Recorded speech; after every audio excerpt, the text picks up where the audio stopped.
Good evening. Welcome everyone, all of our guests and visitors, as well as our staff, to our opening school board meeting for the 2025-26 school year. We hope that all of you had a restful summer, and we're glad to see so many of you back refreshed and ready to go. At this time, we will have our Pledge of Allegiance. I pledge allegiance to the flag of the United States of America and to the republic for which it stands, one nation, under God, indivisible, with liberty and justice for all. At this time, let us pray. Father, we bless you. We thank you for this day. Thank you for this opportunity in this great city in which we live in. Thank you for our young people, protecting them over the summer. Thank you, even God, for those that had losses this summer in our school family, as well as our community. We thank you, God, for we're thankful, and we're praying certainly for those in Texas and there in California, impacted by the wildfires and floods. And as we come, again, we come with an attitude of thankfulness. We pray that you would bless this board, that we would do things and make decisions for the best of our young people. Continue to bless this great city and our leaders and our community. And for all of these things, we give you thanks. In Jesus' name, amen. Okay. Tonight is our reorganizational meeting. And so first order of business, I will take names for chairperson for the 2025-2026 school year. Do you want to, does the board want to allow Coach Jones to come in, or will it be later? Now that we did our policy, I don't think we even have to vote on him being here with us, correct? Okay. It's just automatic. Okay, thank you. Okay. We just need to announce he's joining us. I thank you. Coach Tony Jones will be joining us by way of cell phone. Okay, at this time, we'll take names for the chairperson. I move the chair, Yvonne Gibbons. Second. Okay, Ms. Yvonne Gibbons has been nominated as chairperson and has been second by Ms. Carter. Any more nominations from the floor? Okay, being none, we close on that. All in favor, signify by saying aye. Aye. Aye.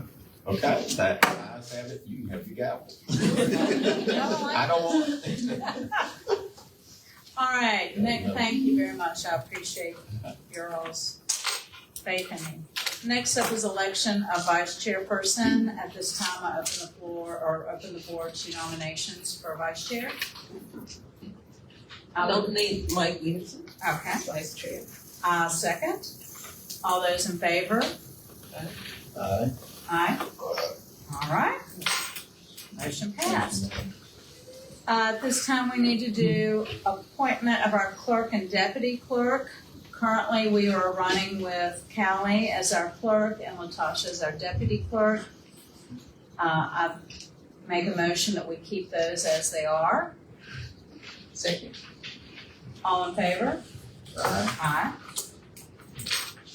Mr. Jones? Okay. Ms. Blackwell? All right. Drive you on your way in. We need to set our meeting day and time for the new school year. Generally, the second Monday at 6 o'clock has worked bless you for everyone. Is that still okay? Yes. Do we need to back it up a little bit since you're coming from Dana? It's fine. Okay. All right, so my motion will be that we keep our meeting day and time on the second Monday of the month at 6 o'clock. May I have a motion for that? I so move. Second. All in favor? Aye. All right. Now we need to approve our agenda. May I have a motion to approve the agenda as it's presented to you this evening? I so move. A second. All in favor? Aye. All right. Item number 4, registered speakers. We do have one registered, that is Ms. Cartwright. So, Callie, would you read the information we have to? Okay. This section of the board meeting provides citizens of the Commonwealth of Virginia the opportunity to discuss matters which are not listed on the printed agenda. In that the school board meetings are broadcast on official MCPS channels, the school board is responsible for their content. Thus, any person wishing to bring a matter to the board's attention under this section of the agenda should, 1, come to the podium and state their name and address, state the matter they wish to discuss and what action they would like for the board to take, limit their remarks to 5 minutes, and refrain from making any personal references or accusations of a factually false and or malicious nature. Only citizens of the Commonwealth of Virginia or persons having children enrolled in the city school system or persons employed by or enrolled in the school system may address the board. All right, Ms. Cartwright? Good evening Good evening. to all the board members and the esteemed Dr. Talley, the superintendent. I am Melody Cartwright, and my address is at 713 Jefferson Street, City of Martinsville. I've been a native of Martinsville and resident for many decades. Let's just put it like that. I am the Democratic nominee for the Virginia House of Delegates, District 48, which includes the entire city of Martinsville, and thanks to gerrymandering, parts of Henry and Pennsylvania counties. As the daughter of a longtime educator, devoted educator and administrator in Martinsville City Schools, and the mother of a daughter who's currently an educator in the city of Danville, which is another high poverty area, I'm extremely concerned about Project 2025 and the current administration's plan to dismantle the Department of Education. I have a list of concerns. I don't know how you generally do this. Do we have a show and tell time, or are you just going to listen to me?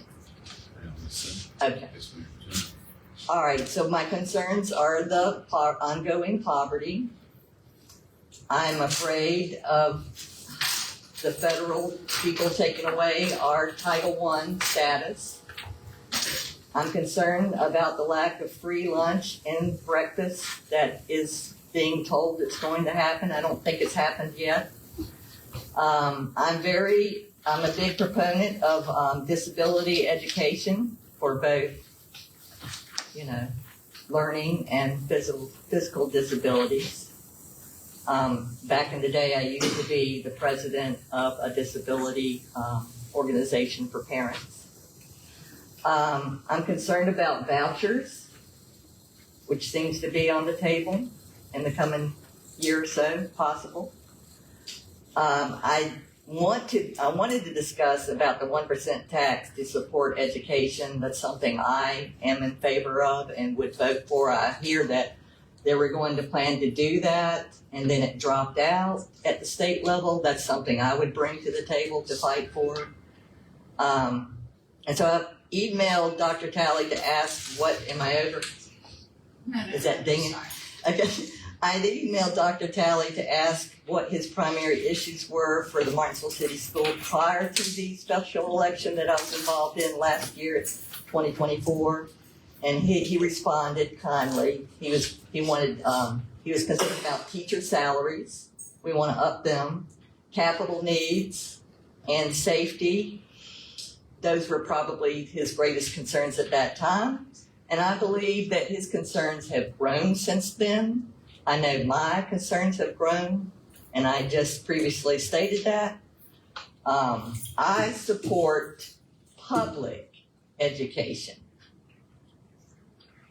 And I will fight not to defund it, but to defend it. And I wanted to read a postcard that my daughter got today. Hi, Isabel. I'm upset they're trying to end free school lunch. That's how we ensure that every child has at least one good meal each day. People don't even know that this could happen. So those are a lot of my concerns, and I want you to know that I support Martinsville City Schools, Pennsylvania County City Schools, Henry County City Schools. I support the teachers and I support our kids. Thank you for your time.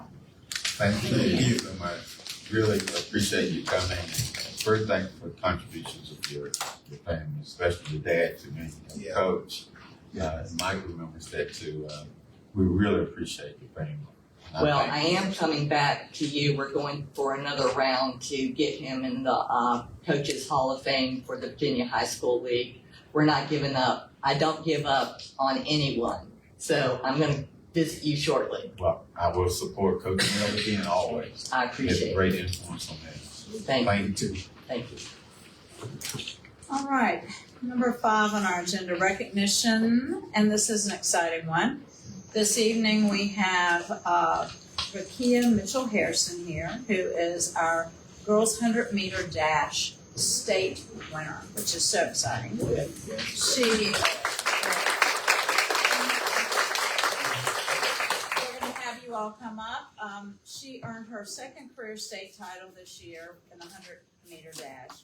She previously won her sophomore year. Additionally, she won the Region's 2C championship all 4 years of her high school career, all while consistently earning a piece of the academic honor roll, the true embodiment of what it means to be a student athlete.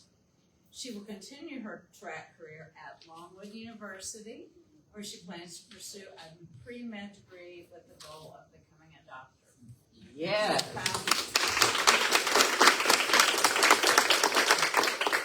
So tell us a little bit about the excitement of how it felt to win again. Oh. Sorry, I want to dig deep into this motion too. I don't know how to describe it.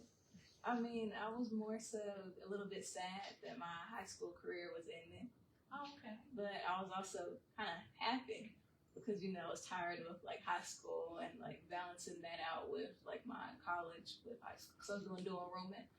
And so once I realized, hey, since my high school career is over, then that's over too. So, I don't know. I mean, it was just like that. Full of emotion, anyway you look at it. Mixed emotions. All right. Well, have you anything you'd like to share those behind you coming up, telling them how hard to work or what they need to do, and words of wisdom? I don't know. I thought you were going along with be a teacher. I don't know. I was hoping. Well, Longwood has It's the teacher always college. been a teacher college, so I think we all hope that everybody going there is going to come out with that. Absolutely. Coach, what would you like to say? I'm a miss. Oh, we know Yes, you not are. only because of her track, but Rakaya at school, she always used to come around and speak to me. And I'm gonna miss her for coming and speak to me every day. Whether it's about track or everyday life or whatever, she always come by. And that's why I'm gonna miss her. Then when you deal with a student that's academic and also can run, that's a double for us. Because you ain't got to worry about it on that end. Another thing about Rakaya, we had her from the 9th grade up. As I was telling, I always call her Coach Dollar. She was a blessing to us because she came there and Miss Scott, she's listening, thank you, because she the one presented us to her. And from there on, the rest is history. Her first state championship, she couldn't believe it, I couldn't believe it, Coach Jackson couldn't believe it, but it happened. We used to call her David and Goliath because the tallest and the biggest of women, this little girl pulled them in. And that's what we looked at. Wonderful. Thank you again, Rakaya. May we have our picture? If that's okay. And then I assume Mr. Golding's working on getting your state ring. Have we done that already? Yes, matter of fact, she just gave me the size 7.5. All right. Well, Coach, you speak about me like that. Oh, Lord. Okay, let's take. Years ago. I figured he had me for 4 years ago. That was Coach like We can't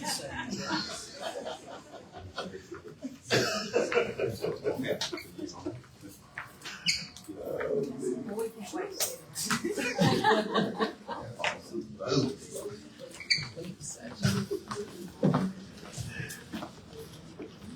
All right, ready, everybody? 1, 2, 3.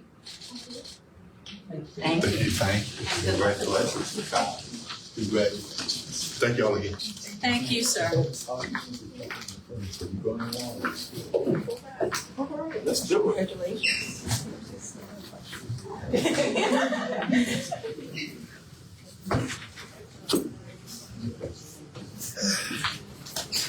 All right, information agenda. First up, we have Dr. Tamara Vaughn. She's coming forward to talk to us about a PBIS update. Good evening. Hello, thank you so much for your time. I'm here to give an update on our participation in the PBIS program, and that is Positive Behavior Interventions and Support. And it's an umbrella that we're under through the Virginia Tiered System of Supports, both academic and behavior. And I'm talking about the behavioral side of that umbrella right now. The goal is to have a tiered framework for supporting students' behavioral, academic, social, emotional, and mental health. And we've been taking a long journey. This started in around 2017, and we have been refining it, and we have some really great things happening in Martinsville help with the PBIS. We have a division leadership team that meets monthly, and we help support our school teams. And each school team has a Tier 1, Tier 2, and Tier 3 team, meaning that we do interventions and we help support students that some need a little bit of support. Then if they need Tier 2, it's a little bit more support. In Tier 3, we really evaluate and get more support for them. And those teams work very hard to help our students. They work with creating behavior expectations and framework, and the school works in areas such as discipline and chronic absenteeism. That's been one of our big ones. We apply for and receive a grant each year to help us with that. In 24-25, our grant was $30,000. And that grant helps us to support stipends for our PBIS team leaders. PBIS teams summer work, they plan for the next year.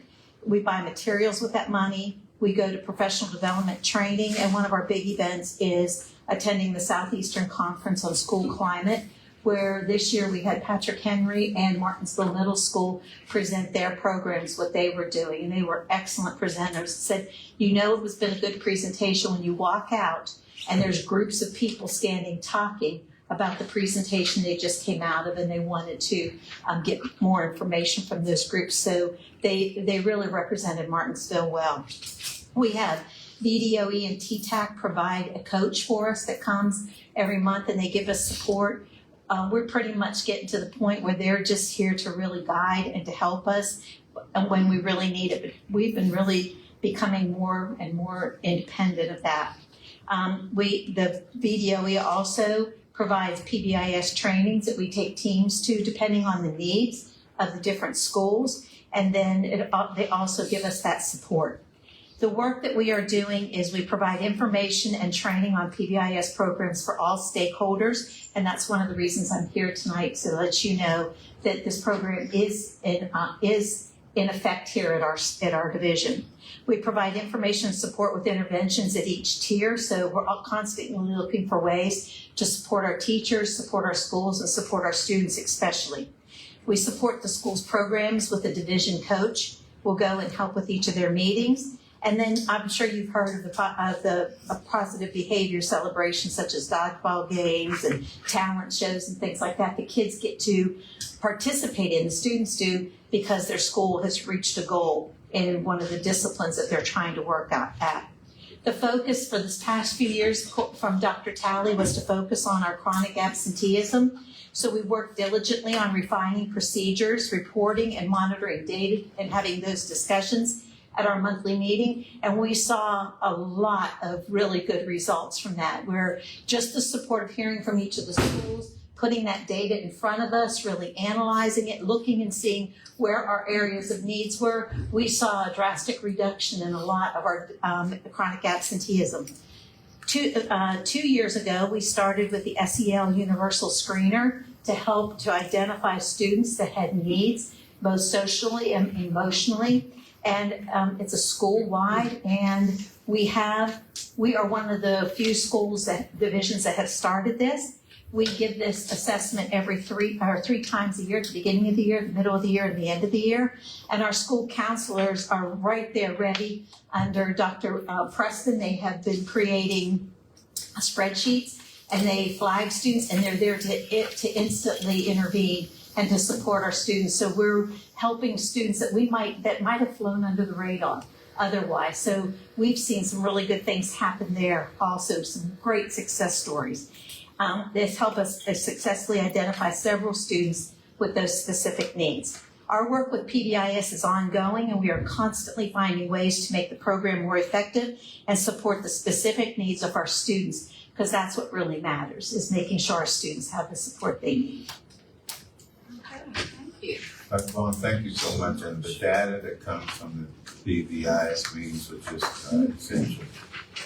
Telling us where discipline issues lie and attendance issues before they go too far. So I thank you and the entire committee that meet monthly to talk about these things. It's a great meeting. We appreciate you. Thank you very much. All right, next we have Magic School AI presentation by Mr. Hunt. All right, thank you, Board, Dr. Talley. So the first thing is I always want to say with Magic School AI, I just want to say Magic School Bus. You know, that's the first thing that always comes to mind. So Magic School AI is a AI-powered platform built by educators for educators. Something that we see in our society a lot now is AI. It's in the news. I think, you know, a lot of local places, even if you go to Bojangles down the road, the drive-thru now has AI. So we see a lot of it. And our students are going to see a lot of that in their future lives and their careers and everything else. So part of my new role here at Martinsville City School as coordinator of instructional technology and the head of our AI team is to look at ways that are best practices for our students and for our educators. AI is in our standards. It's actually in the Virginia standards now. So we have to find ways to implement this safely. So what is Magic School AI? Magic School AI has over 80 AI tools for teachers, especially in lesson planning and alignment of the standards. That's the biggest thing also. We wanted to make sure we picked the platform that was aligned to the VDOE standards. So teachers in their planning, you know, something it's a very critical area is teacher shortage and finding teachers. This is one way we can improve that and improve that retention, because we can take the time that is required for teachers to lesson plan, to analyze things, create assessments, differentiation. All of these things can be cut in half with these tools. And the biggest thing is that it's aligned to our standards. Also, what makes this platform special is that students can be monitored. Educators and district admins can monitor and look at every single piece of information that students are putting into their AI tools. Magic School has a 93% privacy rating. It's top ranked by Common Sense Privacy, Student Privacy Pledge, COPPA, FERPA, everything that our security alignments aligned to, that's what Magic School AI does. The platform, like I said, can be monitored by educators and district admin. Benefits for staff again, time saving, standard alignment, creative support, instructional coaching. The goal is to have at least 50% of teachers using Magic School AI, at least one tool on a consistent basis. Benefits for students. With the students we have, of course, we have personalized learning because the AI can adapt to what the tools and what the students need. Engagement, interactive chatbots, support for diverse learners, as well as monitored AI environment. So what this does for our community, well, it really puts Martinsville Public School at the forefront of AI integration in K-12 education. There's not a lot of school systems that's coming out in the forefront of this AI, and I truly believe Martinsville City Schools is going to be one of the first districts to be in this innovative approach. And also, it comes with free certification courses, professional development opportunities for teachers and students to become more AI proficient. So if it's an information item, do we need to then next month approve it, or is this just automatically going into effect? This is something that's automatically we're going to use, but we wanted to kind of just get it out. This is what we're using. And like I said, out of all the AI tools that are out there, this is probably the platform that I see that is the most, like I said, when it complies to all of the COPA, the FERPA, all of those guidelines like that. So we know that our student data is secure and safe, as well as our educators as well. Tyler, thank you so much. We attended conference in Roanoke with a couple more people here. And just to show y'all how far advanced Martinsville is, we only attended one meeting because actually these guys ended up teaching everybody else how to use the AI. So I think we scheduled 5 meetings. I think we attended one. Yeah. And we hopped on there. I mean, we've been doing this, a little bit at a time, getting ready for this, but it's something we've been 2 years now ahead of the curve. And I really think this is going to, even with my, onboarding sessions with Magic School AI, we're one of the first here in this part of Virginia that's really leading. And I really think this is going to put us on the map with AI. So I think it's something, whether we like it or not, it's here and it's not going anywhere. And we got to make sure that our students and our educators are well educated and that we're providing the best practices ever for our students to prepare them for the future. Tyler's been modest, but they presented at past the state conference for superintendents and with the superintendents there, and just real pleased at you guys leading this and Angela, your department. Thank you. Are in-services already planned for teachers? Yes, they do have PD. We're just now onboarding my next stage with the AI coaches that we have through Magic School AI is to provide those in-services, as well as to use our own personnel with our ITRTs to provide training as well. And wasn't it a year ago in service that you guys first broke this out to the administrators? Yeah. So, Yeah, we did it, the admin tree, and then we rolled it out with our AI team, with principals, and then lead teachers. So we've already had practice of safety guidelines, implementing it by aligning our Virginia SOL standards with educators. We didn't get to student use. That was the main thing with Magic School AI, is because I wanted something I knew that was secure and safe before we rolled it out to our students. Many of the principals are currently, they use it now, which is great. And we needed to find something because, like I said, AI is being put into the Virginia standards now that it has to be used. Keep it us up here. Thank you. Thank you very much. Yep. All right, Dr. Downing, our student handbooks.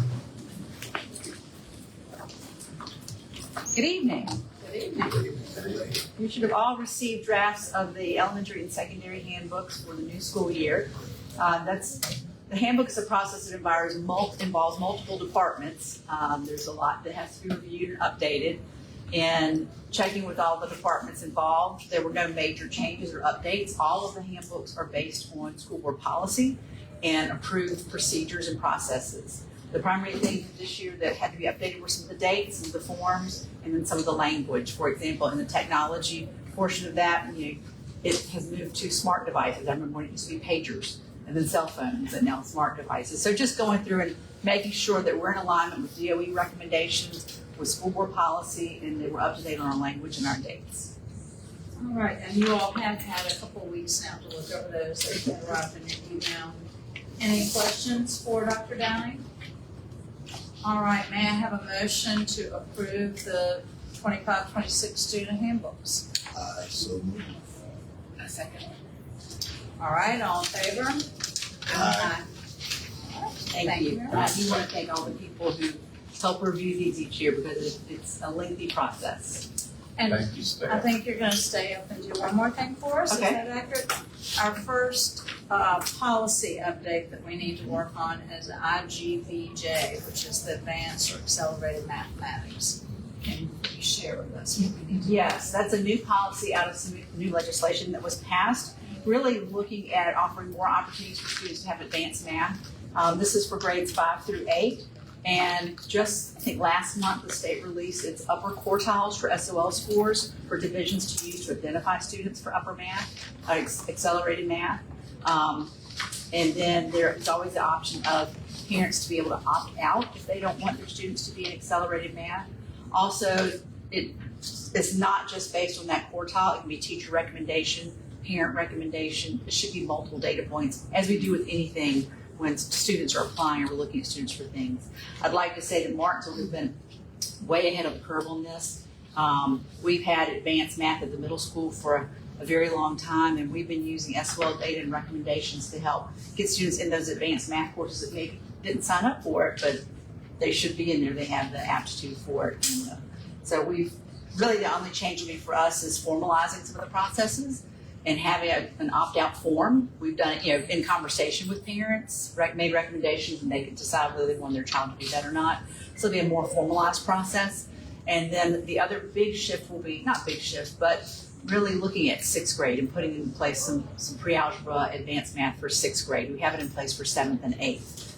So this policy needs to be in place this year, and the full implementation doesn't have to occur until 26, 27. So that'll give us some time to get sixth grade where it needs to be going to next year. I think the first year, and I can't even send you to kind of help me in the room, was sending that student over to the high school for things back the first time. That was years ago. So. That was when I was at the middle school. Yeah, we were there. We were there.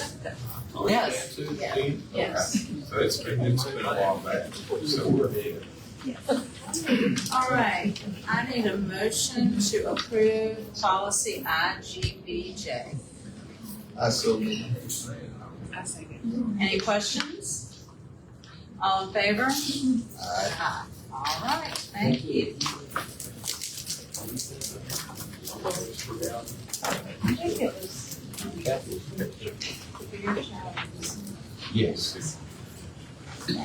Good evening. Next up, we have Miss Lizzie, and she's gonna talk to us about our other policies that need to be updated. All right, so I have three updates that we need to address. So the first one is under the fiscal management section, policy DJF, which deals with purchasing procedures. The changes were just new legal references that were added to match the updated Virginia Code sections. It clarified some language in multiple places to make it easier to read, but the core rules and all of the important information stayed the same. No new requirements were added, but the changes were mostly just legal references and clear wording. All right. May I have a motion to approve the policy DJF? Second. Any questions? Discussion? Okay, all in favor? Aye. Thank you. Next, Ms. Fletcher. Okay, the next one is under the student section, which is policy JFC, dealing with student conduct. This updated legal references to reflect amendments to Virginia codes, which refer to when and how student discipline can be applied, and the other deals with the student conduct codes and discipline authority. The conduct rules themselves did not change. This is just a law update ensuring the policy matches the latest state legislation. May I have a motion to approve policy update JFC? Second. Discussion? Questions? Okay, all in favor? Aye. All right. And last one. And the last one is under school and community relations, policy KBA, which deals with requests for public records. A paragraph was added that was missing in a previous update from 2022, explaining that FOIA officers must complete required training within a reasonable time when first appointed and at least once every 2 years, and that this training can be by legal counsel, the Virginia FOIA Advisory Council, or an approved online course. This was already state law, but the text is now explicitly in the policy for clarity. May I have a motion to approve policy KBA? I so move. Second. Discussion? Okay, all in favor? Aye. Thank you very much, we appreciate it. All right, next we have our consent agenda. We need to, I need a motion to approve the minutes from the June 30th, 2025 school board meeting. Second. Discussion?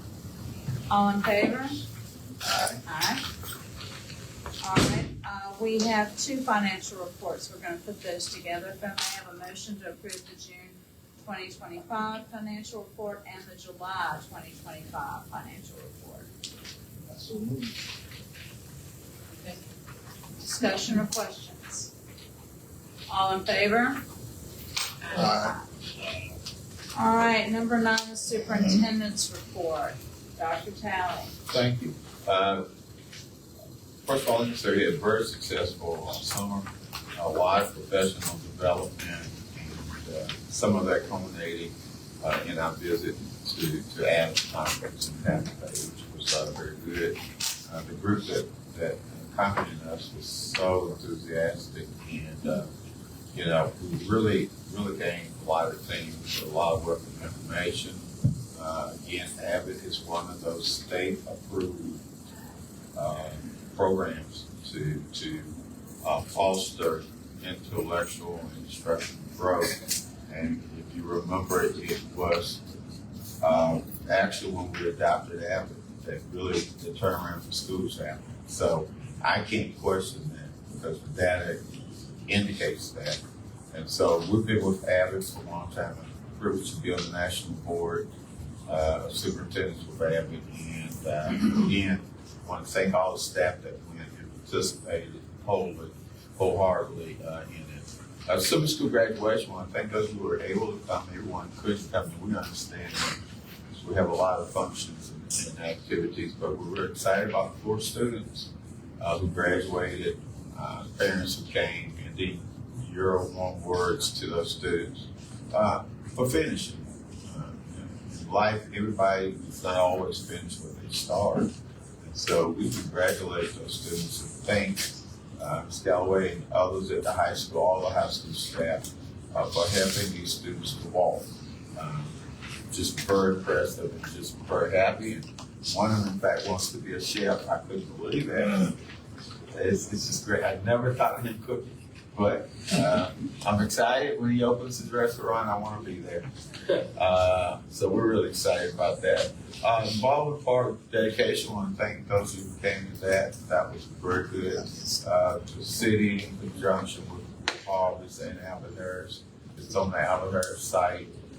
If you ever want to just really go and work out, those of us that went, we didn't want to flex our muscles at that time. Plus, it was about 95 degrees. But if you want to get out there and go, I should make you run. If you want to get out there and go, even if bring your family, there are enough stands out there. And I appreciate Mr. Gill and other people with LaDonna who came out and they demonstrated on the spot how you use those things. You want to go out in the afternoon, I understand they're going to put a court, another basketball court.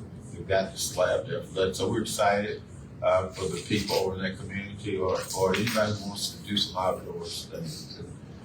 Travis is a mountain climber. Maybe he'd like to try that on. Our Region 6 legislative meeting was just very good.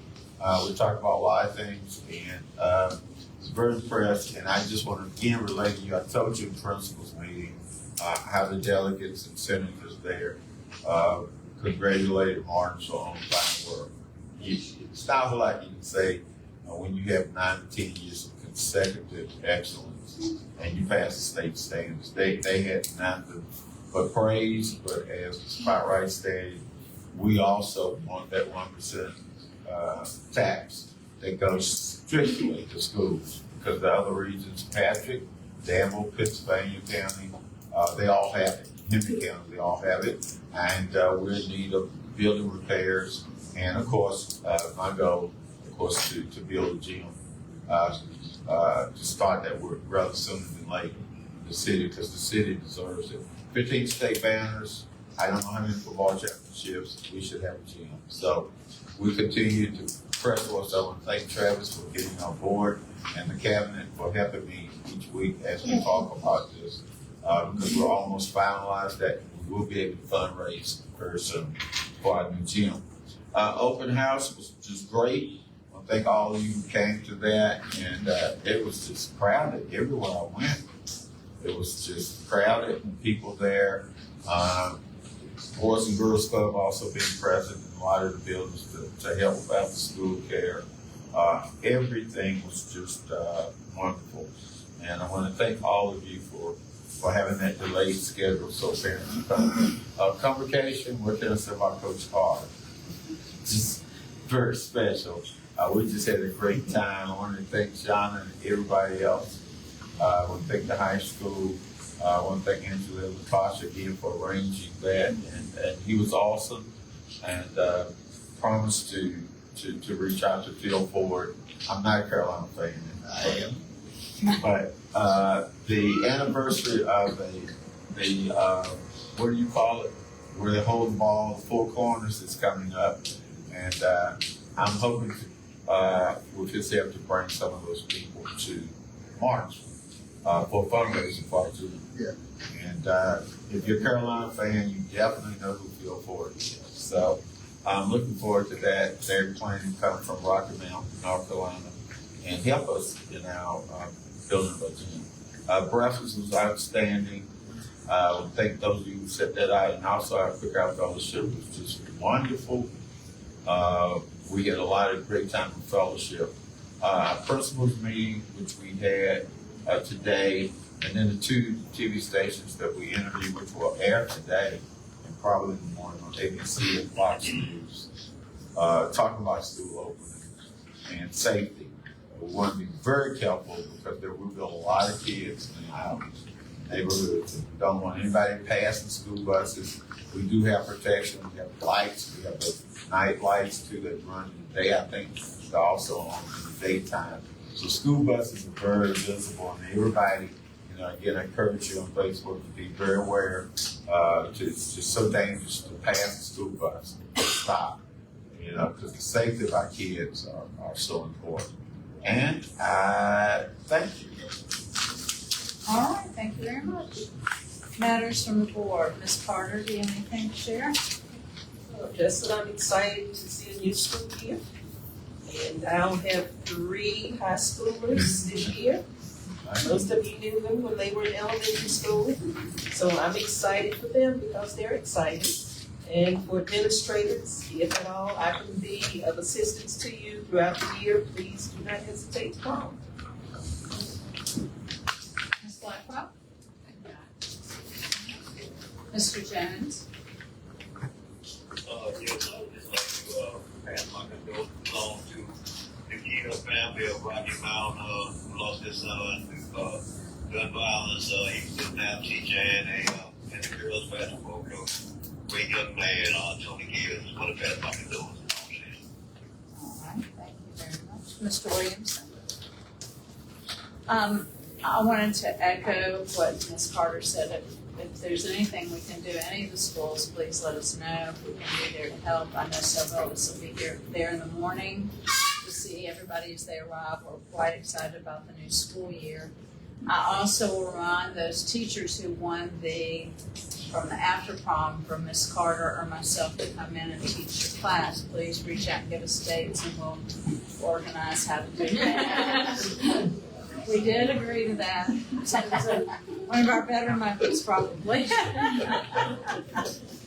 Also, everybody seemed so excited in the past few days getting ready, and the new teachers have seemed very excited. And I love the welcome back video that Callie did, and that's out there. I mean, we've got quite a few talented folks out there. That was quite impressive.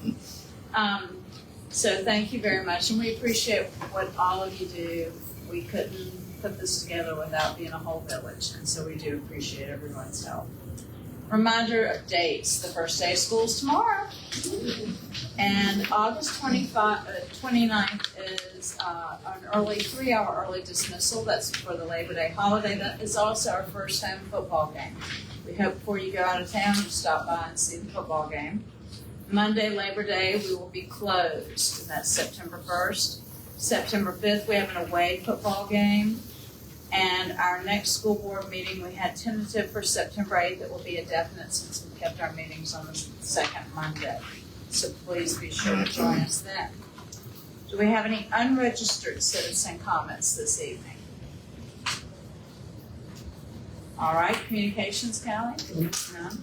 All right, seeing none, then Mr. Williamson, will you read us into closed session? Pursuant to section 2.2 -3711A of the Code of Virginia, I move that the board convene to close session for the purpose of discussing the following specific matters. Discussion and consideration of the evaluation, employment, assignment, and reassignment of employees of the Martinsville City School as authorized by section 2.2-3711A1 of the Virginia Freedom of Information Act. Ma'am, second? Second. All right, all in favor? Good night. Have a good evening. Be safe.